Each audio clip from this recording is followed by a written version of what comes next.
The rooftop gleamed under afternoon sun, all glass and steel and money. Veronica Hayes stood there in her tailored suit, surrounded by executives holding tablets, laughing at something on her phone. The helicopter sat quiet on the helipad, blade still, waiting. In the corner, a man in a faded blue janitor uniform pushed a mop across the concrete, his name tag reading, Ray Foster, in worn letters. His hands were rough and weathered, moving with the kind of quiet efficiency that comes from years of being invisible. Veronica glanced up, caught him looking at the aircraft, and her smile turned sharp. "Hey, Ray," her voice cut across the rooftop. "Pilot this helicopter and I'll marry you." The executives erupted in laughter, phones already out, recording the janitor's humiliation. But Ray didn't flinch. He set down his mop, straightened, and looked at her with eyes that had seen things her money couldn't buy. What happened next would cost Veronica everything she thought she knew about respect. The wind carried the scent of exhaust and money across the rooftop of Hayes Aviation Technologies. 40 stories above the city, where the air tasted thin and expensive, Veronica Hayes had built her empire one ruthless decision at a time. The helicopter sitting on the helipad represented the latest acquisition, a custom Bell 429 worth more than most people earned in a lifetime. She had called the interview session to find a personal pilot, someone who could fly her to meetings, impress clients, become another piece of her perfectly curated image. Ray Foster had been cleaning this rooftop for 3 months. Every Tuesday and Friday. He arrived at 4 in the afternoon when most executives had left for early dinners and golf games. He pushed his mop bucket across the same concrete, wiped down the same glass barriers, emptied the same trash bins. The work was simple, predictable, and most importantly, it ended at 7 sharp. That gave him time to pick up his daughter Melody from after-school care, make dinner, help with homework, and tuck her into bed with a story. At 8 years old, she still believed her father could do anything. He intended to keep it that way for as long as possible. The uniform hung loose on his frame now. He had lost weight since leaving the service, since the accident that took his wife, since the nights became about survival instead of dreams. But his hands remained steady. They had guided helicopters through sandstorms in Afghanistan, through rescue missions over flooded cities, through situations where a single tremor meant death. Now they guided a mop, and that was fine. Honest work was honest work, and Melody never went to bed hungry. Veronica's laugh cut through his thoughts like broken glass. She stood with her leadership team, 5 executives in suits that cost more than his monthly rent. They were interviewing pilot candidates, men with pristine resumes and practiced smiles, each one trying to prove they deserved to fly for Hayes Aviation. The interviews had been going on for an hour. Ray had learned to make himself smaller during these sessions, to become part of the background, like the potted plants and the ventilation units. But today, something was different. Today, Veronica was bored. He could see it in the way she checked her phone between candidates, in the dismissive wave of her hand when they spoke about their qualifications. She wanted entertainment, not competence. She wanted something to break the monotony of her afternoon. That was when she noticed him looking at the helicopter, not staring, just a glance as he worked, the kind of look a man gives something he once knew intimately. Her eyes narrowed with that particular gleam people get when they spot an opportunity for cruelty. "Hey, Ray," her voice carried across the rooftop like a whip crack. "Come here for a second." He set down his mop and walked over, keeping his head neutral, his expression calm. Years in the military had taught him how to stand before officers, how to maintain dignity even when you knew disrespect was coming. The executives turned to watch, their conversation dying as they sensed blood in the water. Veronica gestured toward the helicopter with a manicured hand. "You were looking at my new acquisition. You like helicopters, Ray?" "They're impressive machines, ma'am." His voice was quiet, steady. "Impressive," she repeated, drawing out the word like she was tasting wine. You know what's impressive? The fact that we're interviewing pilots today, and not one of them seems quite right. Too boring, too ordinary. She glanced at her team, and they laughed on cue, trained SEALs in designer clothing. I need someone extraordinary, someone who can surprise me. One of the executives, a man with silver hair and a smirk, leaned forward. Maybe Ray here has a hidden talent. Veronica's smile widened. It was the smile of someone who had never been told no, who had never faced a consequence she couldn't buy her way out of. You know what, Ray? I'm feeling generous today. My father always said I should give people opportunities. She stepped closer, her perfume expensive and overwhelming. Here's an opportunity for you. Pilot this helicopter. Take it up, bring it back down safely, and I'll marry you. How's that sound? The rooftop went silent except for the wind. Then the laughter started, first from the executives, then spreading to the pilot candidates, who had been standing awkwardly to the side. Someone's phone was already up, recording. Within seconds, it would be on social media, another viral moment of a rich person humiliating someone beneath them. Ray looked at her, really looked at her. He saw the expensive education that had taught her confidence without wisdom, the wealth that had given her power without responsibility. The beauty that had convinced her cruelty was charm. He saw someone who had never been challenged, never been humbled, never had to choose between feeding her child and paying the electric bill. And he saw someone who had no idea what she had just offered him. All right, he said quietly. The laughter faltered. Veronica blinked, her smile freezing in place. What? I'll take you up on that. He started walking toward the helicopter. Wait, hold on. She followed him, heels clicking on concrete. I wasn't being serious. You made an offer in front of witnesses. I'm accepting. He reached the helicopter and ran his hand along the fuselage, checking the surface with the automatic assessment of someone who had done pre-flight inspections 1,000 times. Bell 429, nice choice. Upgraded avionics, reinforced landing skids, extended range fuel tanks. One of the executives stepped forward. Veronica, maybe we should stop this. If he damages the aircraft, the insurance, he's not going to damage anything, another executive interrupted. Because he's not actually going to fly it. Look at him. He's a janitor. He probably doesn't even know how to open the door. Ray opened the door with one smooth motion and climbed into the pilot's seat. The cabin smelled like new leather and possibility. His hands found the controls without searching, muscle memory taking over. Collective on the left, cyclic in the right, pedals beneath his feet. Home. Veronica stood outside the helicopter, her expression caught between anger and uncertainty. Get out of there right now. This isn't funny anymore. You're right, Ray said, flipping switches in the startup sequence. It was never funny. The turbine began to whine, a rising pitch that made several people step back. You might want to clear the area. Rotor wash can be dangerous. Shut it down. Veronica's voice rose above the engine noise. I'm ordering you to shut it down. But Ray was already completing the checklist, the same checklist he had run through in Apaches and Black Hawks, in rescue birds and combat transports.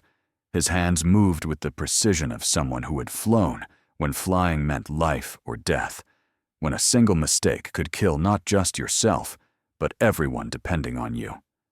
The main rotor began to turn, slowly at first, then building speed until it became a blur above them. The executives scrambled back, shielding their faces from the prop wash. Papers flew from tablets, ties whipped in the artificial wind. Veronica stood her ground longer than the others, but even she eventually retreated to the stairwell entrance, her carefully styled hair coming undone. Ray pulled collective, and the helicopter lifted smoothly from the pad. He had forgotten how it felt, that moment when the skids left the ground, and you were suddenly held up by nothing but physics and skill. For 3 years, he had kept his feet on the earth, had stayed grounded for melody's sake, for stability's sake. But the sky had never stopped calling. He climbed to 200 feet and held position, the helicopter steady despite the crosswinds at this altitude. Below, the rooftop had cleared except for a few brave souls recording on their phones. He could see Veronica standing at the edge, her hand over her mouth, her expression no longer amused. Ray began the demonstration. Not showing off, just proving. A pedal turn, smooth and controlled. A backward slide, precise and measured. A spiral descent that brought gasps from the watchers below. The kind of maneuver that required absolute trust in your instruments and your training. He finished with a hover taxi back to the pad, setting the aircraft down with a gentleness that barely disturbed the dust on the concrete. He shut down the engine and sat in the silence as the rotors wound down. Through the windscreen, he could see people starting to emerge from the stairwell, their faces showing a mixture of shock and confusion. He had just done what none of them had thought possible. He had taken their joke and turned it into something they couldn't laugh at. Ray climbed out of the helicopter and found Veronica waiting, her face pale. The executives hung back, suddenly interested in their phones, in the view, in anything but the confrontation unfolding before them. The pilot candidates had disappeared entirely. "Who are you?" Veronica's voice came out smaller than before, lacking the casual cruelty that had colored it earlier. "Ray Foster, janitor, single father, former warrant officer with the 160th Special Operations Aviation Regiment." He pulled out his wallet and extracted a worn card, handing it to her. "Also known as the Night Stalkers. I flew for 12 years. Did 3 tours in Afghanistan, 2 in Iraq, 1 in Syria. Participated in 67 combat missions, 14 humanitarian rescues, and 1 operation that's still classified." She stared at the military ID card like it might bite her. "Why didn't you apply for the pilot position?" "I did, 3 months ago. Your HR department rejected my application without an interview." He took the card back and returned it to his wallet. "Apparently, I didn't fit the profile you were looking for. Not enough corporate experience. Too much time away from civilian aviation. The rejection email suggested I consider positions more suitable to my current skill set." He gestured to his janitor uniform. "So I did." One of the executives, the older man with silver hair, stepped forward. "Mr. Foster, I think there's been a terrible misunderstanding. If you had proper qualifications, surely someone would have—" "Stop!" Veronica held up her hand, silencing him. She looked at Ray with something new in her eyes, something that might have been the beginning of shame. "You heard what I said to you. You heard how I spoke to you." "Yes, ma'am. I did. And you still chose to work here, to clean our floors, to be invisible. I chose to work here because the shift ended at 7 and the pay covered rent. Everything else was just noise." He glanced at his watch. "Speaking of which, it's 6:45. My daughter gets out of aftercare at 7:30. If there's nothing else, I need to clock out and catch the bus." "Wait." Veronica's hand trembled slightly as she pulled out her phone. "Please, just wait a moment." She made a call, turning slightly away. Her voice was too low to hear clearly, but Ray caught fragments. "Pull the file." "Foster? Ray Foster." "No, I don't care what the algorithm said. Yes, right now." She ended the call and faced him again. The wind had picked up, carrying the smell of coming rain.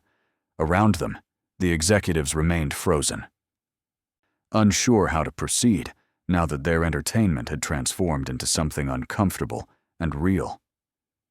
"I owe you an apology," Veronica said. "Actually, I owe you several.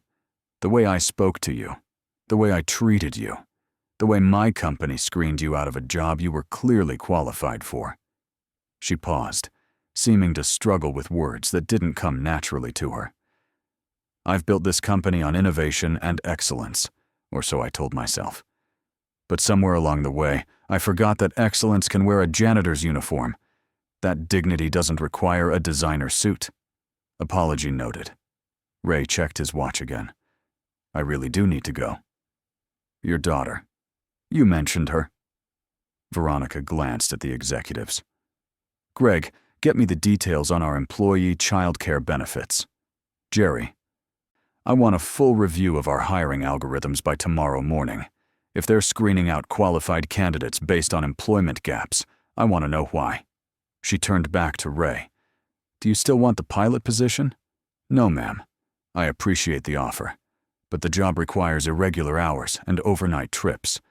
My daughter needs stability more than I need to fly. What if we restructured the position? Regular hours, no overnight travel. You'd be responsible for all corporate aviation operations, which means you'd set your own schedule around pilot availability. She was thinking out loud now, the same intensity she probably brought to business deals. We'd pay you the market rate for an aviation operations director, not a pilot. The flying would be secondary to the management role. Ray considered this. The salary she was implying would mean a better apartment, better schools for Melody, maybe even saving for her college. But it would also mean stepping back into a world he had left behind, accepting recognition he had learned to live without. He thought about his daughter, about the way she looked at him like he was a hero, even when he was mopping floors. She deserved a father who could give her opportunities, who could show her that honest work had value, but so did accepting chances when they came. I'd need to think about it, he said finally. Talk it over with Melody. She's 8, but she gets a vote in decisions that affect our life. Of course. Veronica pulled out a business card, hesitated, then wrote something on the back. That's my direct line, not my assistant, not my secretary. Me. Call me tomorrow with your answer. She paused. And Ray? For what it's worth, your daughter is lucky to have you. A lot of parents wouldn't put their kids first the way you do. He took the card and tucked it into his pocket. I'm the lucky one. She gave me a reason to keep going when I didn't have one. He turned to leave, then stopped. One more thing. That joke you made about marriage. You might want to be careful with jokes like that. Some people might take them seriously. Some people might hold you to promises made in front of witnesses. Veronica's face flushed. I'm sorry. That was inappropriate and cruel. It was. But it also gave me a chance to remind you that everyone you meet knows something you don't. Everyone has a story that might surprise you. Even the janitor. He nodded to her. Then to the executives who were still watching with various degrees of discomfort. Have a good evening, ma'am. Ray walked to the stairwell entrance, where his mop bucket waited exactly where he had left it. He finished his shift the way he always did, cleaning with the same quiet efficiency that had marked his entire afternoon. But something had shifted on that rooftop, something that went beyond one humiliated executive and one janitor who could fly. The video hit social media before he made it home. Someone had posted the footage with the caption, CEO gets owned by janitor, who turns out to be military hero. By the time he picked up Melody from aftercare, it had 1 million views. By the time they finished dinner, the story was on the local news. By the time she fell asleep that night, it had gone national. His phone buzzed with messages from old service buddies, from reporters requesting interviews, from companies offering jobs. He ignored most of them, but he did read one message from a former commanding officer. Heard you finally came out of retirement. About damn time, Foster. The sky missed you. Ray sat on the edge of Melody's bed, watching her sleep. She had his wife's features, the same stubborn chin, the same way of frowning when she concentrated. Sometimes he could barely look at her, without seeing everything he had lost. But tonight, watching her breathe softly in the glow of her nightlight, he saw only possibility. Your dad did something today, he whispered. Something he hasn't done in a long time. I flew again, and it felt right. It felt like maybe it's okay to be more than just your father. Maybe I can be the person I was before and the person I am now, both at the same time. She stirred but didn't wake. He kissed her forehead, and left the door cracked open, the way she liked it. In the kitchen, he found Veronica's business card and studied the number written on the back. A decision waited there, a choice between the safe path he had chosen and the uncertain one opening before him. The next morning, he made the call. Veronica answered on the second ring. "I talked to Melody," he said. "She wants to know if the new job means she can visit the helicopter." "Absolutely. And Mr. Foster? Thank you for giving us a second chance. I promise we'll earn your trust. We'll see. I'm not doing this for you, though. I'm doing it because my daughter deserves to see her father be more than someone who empties trash cans. Not that there's anything wrong with that work, but if I can do more, if I can use the skills I spent years developing, then I owe it to her to try." "Understood. When can you start?" 2 weeks. I need to give proper notice to the janitorial company and arrange new after-school care for Melody." He paused. "And Ms. Hayes, that video that's going around, you're taking a lot of criticism online. I deserve every word of it. What I did was inexcusable." "Maybe. But I've seen what you've done since yesterday. The policy changes you announced, the new hiring review process, the scholarship fund you're creating for children of service members. Those aren't the actions of someone who learned nothing. I learned that humility can come from unexpected places, and that the most important people in any organization might be the ones nobody's paying attention to." Her voice carried a weight it hadn't held before. "I also learned that a joke can reveal more about the person making it than the person it's aimed at." I didn't like what I saw when I looked in that mirror. Ray smiled, though she couldn't see it. "Then maybe something good came from all of this after all." "Maybe so. I'll see you in 2 weeks, Director Foster." "See you then, Ms. Hayes." He ended the call and looked out the window of their small apartment. The city stretched below, full of people living their own invisible lives, each one carrying stories that would surprise the people who passed them on the street. Somewhere in that city, someone was probably being judged by their appearance right now, being dismissed as unimportant, being reduced to a job title instead of seen as a complete human being. Ray couldn't fix that. He couldn't change the way society worked or the way people treated each other. But he could show up every day and do his job with the same integrity, whether he was holding a mop or flying a helicopter. He could teach Melody that dignity came from inside, that respect was earned through actions, and that sometimes the people who underestimated you were doing you a favor by revealing their own limitations. The afternoon sun caught the window at an angle, filling the kitchen with golden light. In 2 weeks, he would be back in the sky, back where his training and experience could make a difference. But right now, in this moment, he was exactly where he needed to be. In a modest apartment with his daughter still sleeping peacefully, with honest work behind him and new possibilities ahead, with the knowledge that he had maintained his dignity when someone tried to take it away. That was worth more than any marriage proposal, real or mocked. It was worth more than going viral or becoming a momentary hero in strangers' eyes.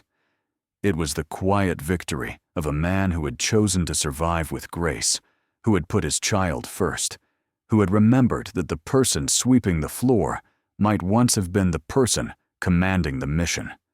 3 months later, Ray stood on the same rooftop where Veronica had made her joke. The helicopter sat ready, maintained, and prepared for a routine corporate flight. But today was different. Today, Melody stood beside him, her small hand in his, her eyes wide with wonder as he explained how the rotors worked. Veronica approached from the stairwell, her demeanor entirely changed from that afternoon when arrogance had made her cruel. She had spent the intervening months rebuilding her reputation, not through PR campaigns, but through genuine policy changes and honest conversations about class and respect in the workplace. The viral video had cost her some pride and several major contracts. It had also given her something more valuable. It had given her perspective. Ready for the demonstration flight? She asked Ray. In a minute. I'm teaching my daughter about helicopters first. Take your time. Veronica knelt down beside Melody. Your dad is an amazing pilot. Did you know that? Melody nodded seriously. He's amazing at everything, but mostly at being my dad. You're absolutely right. That's the most important job anyone can have. Veronica stood and stepped back, leaving the father and daughter to their moment. Ray lifted Melody onto his shoulder so she could see into the cockpit. See those instruments? Each one tells the pilot something important. You have to watch all of them at once, understand what they're saying, and make decisions based on what they tell you. Like how you watch me to make sure I'm okay, Melody asked. Exactly like that. Flying is about paying attention to everything around you and responding before problems get big. Being a good parent is pretty much the same thing. He set her down gently and turned to Veronica. We're ready when you are. The flight went smoothly, a simple circuit over the city for the benefit of potential investors who needed to see the company's aviation capabilities. Ray handled the controls with the effortless competence of someone for whom flying was as natural as breathing. When they landed, the investors were impressed. More importantly, Melody was waiting on the rooftop with the assistant who had been watching her, jumping up and down with excitement. That evening, after Melody was asleep, Ray sat on his small balcony and thought about the strange path his life had taken. From military pilot, to widowed father, to janitor, to aviation director. Each role had taught him something. Each had required a different kind of strength.